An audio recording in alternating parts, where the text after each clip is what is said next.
ಹಾಗೂ ವಿಶೇಷವಾಗಿ ಪತ್ರಕರ್ತ ಮಿತ್ರರಾದಂಥ ಜಗಳಿ ಸ್ವಾಗತವನ್ನು ಕೋರ್ತಾ ಇದ್ದೇನೆ.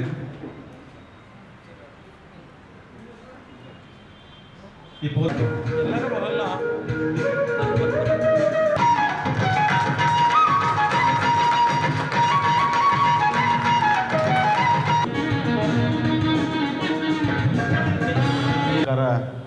ಕಂದಾಯ ಇಲಾಖೆಯವರ ನಿರ್ದೇಶನದ ಮೇರೆಗೆ ಇವತ್ತು ಹರಿಹರ ವಿಧಾನಸಭಾ ಕ್ಷೇತ್ರದ ವ್ಯಾಪ್ತಿಗೆ ಸಂಬಂಧಪಟ್ಟಿರ್ತಕ್ಕಂಥ ಎಲ್ಲ ಹಳ್ಳಿಗಳಿಗೆ ಭೌತಿಕ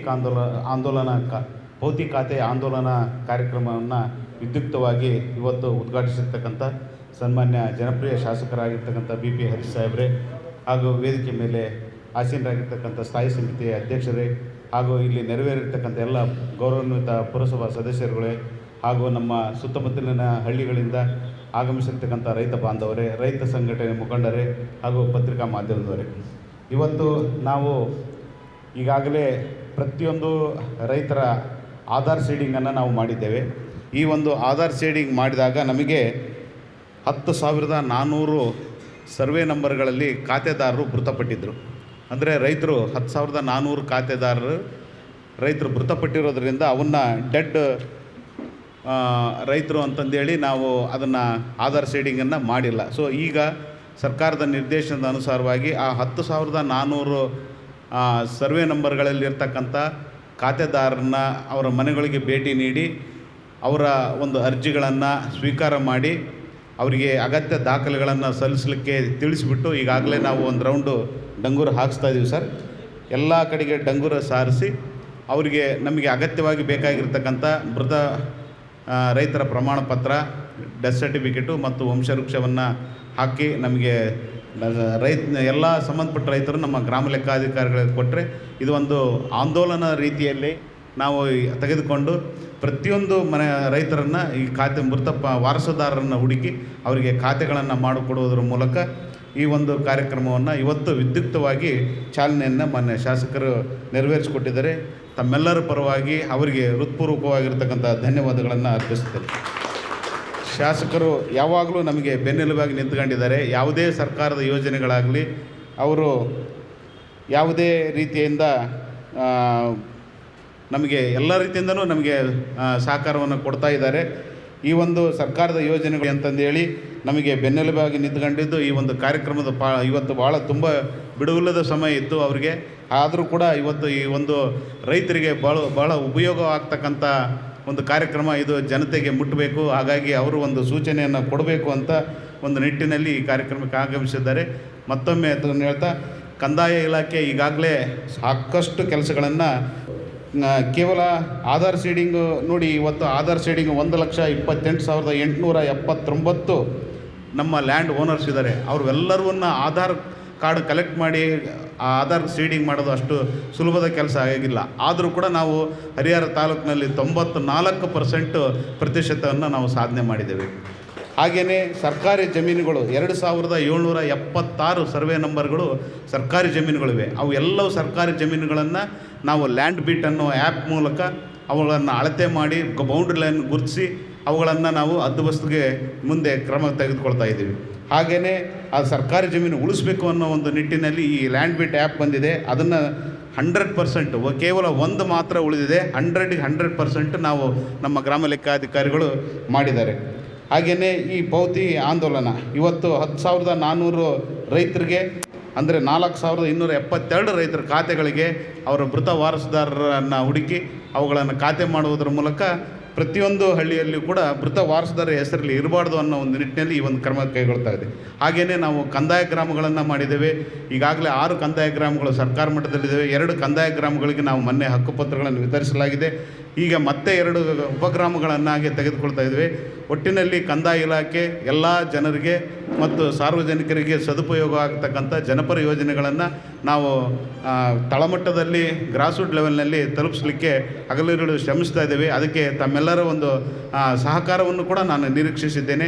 ತಮ್ಮೆಲ್ಲರ ಸಲಹೆ ಸಹಕಾರವನ್ನು ನೀಡಿದ್ದಲ್ಲಿ ಇನ್ನೂ ಹೆಚ್ಚಿನ ರೀತಿಯಿಂದ ಸರ್ಕಾರದಲ್ಲಿ ನಿಗದಿಪಡಿಸಿರ್ತಕ್ಕಂಥ ಯೋಜನೆಗಳನ್ನು ಸಮರ್ಪಕವಾಗಿ ನಿಮಗೆ ಮನೆ ಬಾಗಿಲು ತಲುಪಿಸಲಿಕ್ಕೆ ನಾವು ಪ್ರಾಮಾಣಿಕ ಪ್ರಯತ್ನ ಮಾಡ್ತೀವಿ ಅಂತ ಹೇಳ್ತಾ ಈ ಒಂದು ಪ್ರಾಸ್ತಾವಿಕವಾಗಿ ನುಡಿಯಲು ಅವಕಾಶ ಕೊಟ್ಟಿರ್ತಕ್ಕಂಥ ವೇದಿಕೆಯ ಮೇಲೆ ಗಣ್ಯರಿಗೂ ಮತ್ತು ತಮ್ಮೆಲ್ಲರಿಗೂ ವಂದಿಸಿ ನನ್ನ ಮಾತುಗಳನ್ನು ಮುಗಿಸ್ತೇನೆ. ಜೈ ಹಿಂದ್, ಜೈ ಕರ್ನಾಟಕ. ಈ ಬೆಂಬಲ ಬೆಲೆಗೆ ನಾವು ಹೋಗಿ ಭತ್ತ ಮಾರಿದರೆ ಮಧ್ಯವರ್ತಿಗಳದ್ದೇ ಪಾಲಾಗತ್ತೆ. ನೇರವಾಗಿ ನೀವು ಸರ್ಕಾರ ಏನು ಭತ್ತ ಯಾರು ಬೆಳೀತಾರೆ ಅಂತ ಖಾತೆ ಪಾಣಿಯಲ್ಲಿ ಇರುತ್ತೆ, ಅವ್ರಿಗೆ ನೇರವಾಗಿ ಅವ್ರ ಅಕೌಂಟಿಗೆ ಹಾಕ್ರಿ ಅಂತ. ನಿಜವಾಗ್ಲೂ ಅದು ಭಾಳ ಒಳ್ಳೆ ಸಲಹೆ. ಇದು ರೈತರಿಗೆ ಬಂದ ಸಲಹೆ, ನಿಜವಾಗ್ಲೂ ಇದು ಒಳ್ಳೆಯದು.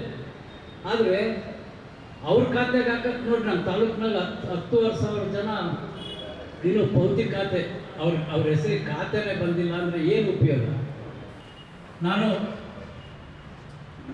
ಕಂದಾಯ ಸಚಿವರಾಗಿ ಏನಾದರೂ ಮಾಡಬೇಕು ಅಂತಕ್ಕಂಥ ಆಸೆ ಇದೆ, ಅವ್ರ ಪ್ರಯತ್ನ ಇದೆ. ಆಗ 10,600 ಏನಿದೆ ಆದಷ್ಟು ಹೆಚ್ಚು ಭೌತಿಕ ಖಾತೆಯನ್ನು ಮಾಡಿರಿ. ಅದ್ರ ಜೊತೆ ನಾನಂತೂ ತಹಸೀಲ್ದಾರ್ಗೆ ಗ್ರಾಮ ಠಾಣ ವಿಸ್ತರಣೆ ಮಾಡಿರಿ ಅಂತೇಳಿ ಹೋಗಿ ತಹಸೀಲ್ದಾರ್ಗೆ ಹೇಳ್ತಾನೆ ಇದ್ದೀನಿ. ಅದು ಏನು ಸಮಸ್ಯೆನೋ ನನಗೆ ಗೊತ್ತಾಗ್ತಿಲ್ಲ. ಇವತ್ತು ಬರುವ ಸದನದಲ್ಲಿ ಯಾವ ರೀತಿ ಭೌತಿಕ ಖಾತೆ ಆಂದೋಲನ ಮಾಡ್ತಿದ್ದೀರೋ ಅದೇ ರೀತಿ ಸರ್ಕಾರ ಗ್ರಾಮ ಠಾಣ ವಿಸ್ತೀರ್ಣ ಆಂದೋಲನ ಕೂಡ ಮಾಡಬೇಕು. ನಿಜವಾಗಿ ಬಡವರು ಇರ್ತಕ್ಕಂಥದ್ದು ಗ್ರಾಮದ ಹೊರಗಡೆ ಇರ್ತಕ್ಕಂಥ ನಿವೇಶನದಲ್ಲಿ. ಇವತ್ತು ಮಲೆಬೆನ್ನೂರಿನಲ್ಲೂ ನೀವು ಗಮನಿಸ್ರಿ, ಆಶ್ರಯ ಬಡಾವಣೆ ಇರ್ಬೋದು, ಈ ಎಲ್ಲ ಮೂಲೆಯಲ್ಲಿರ್ತಕ್ಕಂಥವ್ರು ಬಡವರು, ಅವ್ರಿಗೆ ಈ ಸ್ವತ್ತು ಸಿಗೋದು ಕಷ್ಟ, ಎಲ್ಲ ಸಿಗೋದು ಕಷ್ಟ. ಹಾಗಾಗಿ ಇವತ್ತು ಎಲ್ಲ ರೈತರ ಮತ್ತು ಬಡವರ ಅನುಕೂಲಕ್ಕೆ ಏನು ಸರ್ಕಾರ ಕಾರ್ಯಕ್ರಮವನ್ನು ಆಂದೋಲನವನ್ನು ಮಾಡ್ತಾರೆ, ಅದು ಯಶಸ್ವಿ ಆಗಬೇಕಾದ್ರೆ ಅಧಿಕಾರಿಗಳು ಸಂಪೂರ್ಣವಾಗಿ ಈ ಆಂದೋಲನದಲ್ಲಿ ತೊಡಗಿಸ್ಕೊಂಡಾಗ ಮಾತ್ರ ಸಾಧ್ಯ.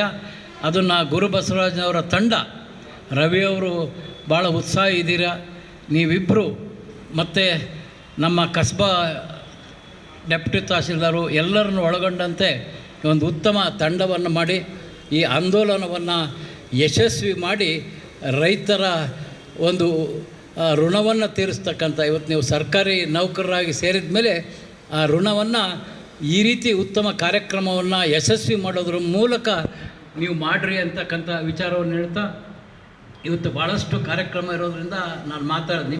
ಎಲ್ಲ ಎಷ್ಟೊಂದು 1.5 ತಿಂಗಳು 2 ತಿಂಗಳು ಬೇಕಾಗಿತ್ತು. ಇವತ್ತು ಸರ್ಕಾರ ತಹಸೀಲ್ದಾರ್ ಹೇಳಿದಂಗೆ 7 ದಿನ ಮತ್ತೆ ಇಲ್ಲ 15 ದಿನದೊಳಗೆ ಆಗುತ್ತೆ ಅಂತ ಹೇಳ್ತಾ ಇದ್ದಾರೆ.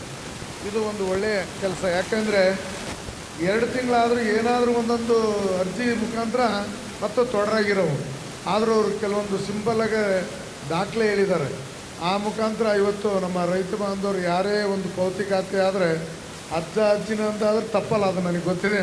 ನನ್ನದೇ ಒಂದು ಅಜ್ಜಂದಿದೆ. ಇವತ್ತು ಅದು ಒಂದು ಒಳ್ಳೆಯ ಕಾರ್ಯಕ್ರಮ ಅಂತ ಹೇಳ್ತಾ, ಈ ಒಂದು ಸರ್ಕಾರ ಸುತ್ತೋಲೆ ನಮ್ಮ ಅಧಿಕಾರಿಗಳು ಈ ಒಂದು ಸಭೆಯನ್ನು ಮಾಡಿ ಎಲ್ಲರಿಗೂ ಮಾಹಿತಿ ಕೊಟ್ಟಿರೋದಕ್ಕೆ ನನ್ನ ಒಂದು 2 ಕೃತಜ್ಞತೆ ಹೇಳ್ತಾ, ಆದರೆ ನಮ್ಮ ತಹಸೀಲ್ದಾರ್ ಆಗಲಿ ನಮ್ಮ ಸಿಬ್ಬಂದಿ ಎಲ್ಲ ವಿಎಗಳು ಇವತ್ತು ನನಗೆ ತಿಳಿದಂಗೆ, ಯಾಕಂದರೆ ಪುರಸಭೆಯಲ್ಲಿ ಹೋಗ್ತಾರೆ, ಇವತ್ತು ಯಾವುದೇ ದಾಖಲೆಗಳನ್ನು ತಡೆ ಹಿಡಿದು ಅಷ್ಟೊಂದು ಕೆಲಸ ಮಾಡ್ತಾರೆ. ಗೊತ್ತಿರ್ಬೋದು 7 ದಿನ 8 ದಿನ ಅಂತ ಈ ಒಂದೊಂದು ವಂಶವೃಕ್ಷ ಜಾತಿ ಅವು, ಆದರೆ ಅವರು 2 ದಿನದಲ್ಲೇ ಮಾಡಿಕೊಡ್ತಾ ಇದ್ದಾರೆ. ಇಂಥ ಅಧಿಕಾರಿಗಳು ಹೇಳ್ತಾ ನನ್ನ ವೇದಿಕೆ ಮೇಲೆ 2 ಮಾತ್ರ ಕೊಟ್ಟಂತ ಎಲ್ಲರಿಗೂ ಒಂದು ಮಾತನ್ನು ಮುಗಿಸ್ತೀನಿ. ಜೈ ಹಿಂದ್. ನನ್ನ ಕಚೇರಿ